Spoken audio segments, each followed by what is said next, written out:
Somewhere in Cologne, his eyes squinting in the wicks of candles, one of Europe's finest scholars hunches on a desk and runs a hand across the surface of the manuscript.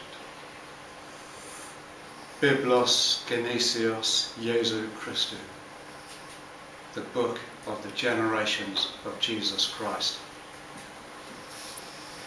Excited stevedores passed the new translations as contraband through East End docks and shipping traffic from the Low Countries and Germany, and they pressed secret marks on bills of lading stuffed in bags of corn and boxes.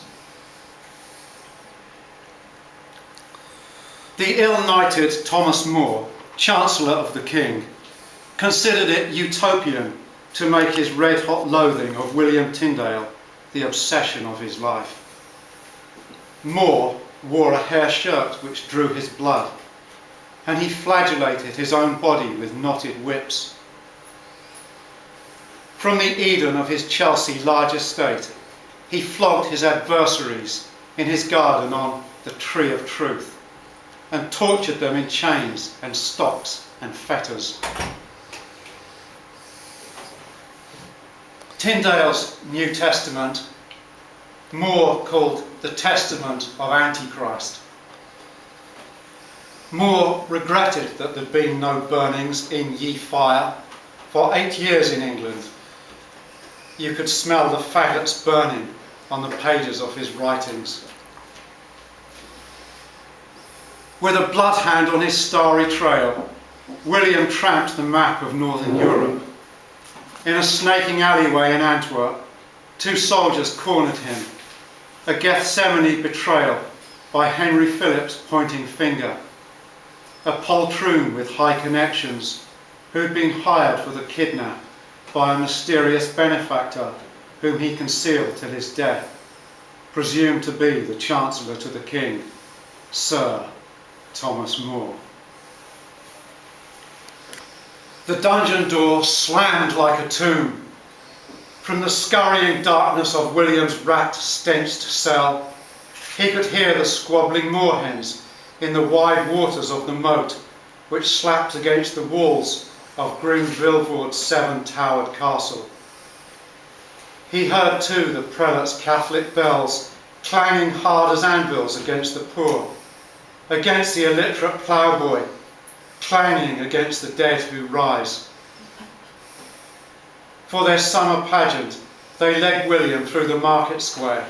They disrobed him, made him kneel, and they scraped his hands with glass and subjected him to mummeries of degradation. A sorry procession through the jail's corridor of inquisitors with papal keys offering strange fires from Rome failed to persuade him of the canons of the Church and that obedience to the Church is needed for salvation. The jailkeeper and his daughter were converted by William's witness to the life of Christ. Huio David, Huio Abraham, the son of David, the son of Abraham.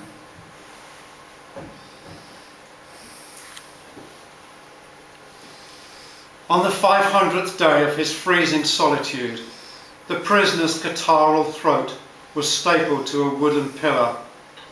"Lord," he mustered himself to cry out in a dying voice, "open the King of England's eyes."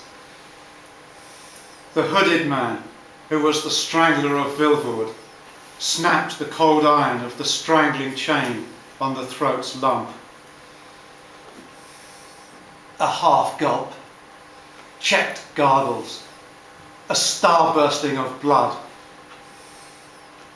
The priests and scarlet-robed cardinals, with drooping jowls like turkeys, and the sour doctors of theology, wrapped in silks and ermine, grinned through broken teeth. The Procurer General, Pierre Dufif, smirked like a broken-mouthed mocker shouting for Barabbas, as in a Bosch cartoon of, say, Christ carrying his stake.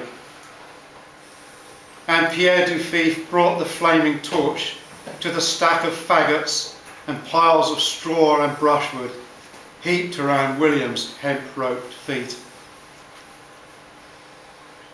And the raging flames of the church crept around the feet of peace which had fled from the hills of Gloucestershire.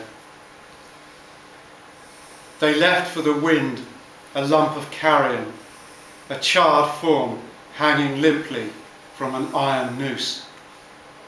Trees were beginning to turn and leaves fall in slate grey air.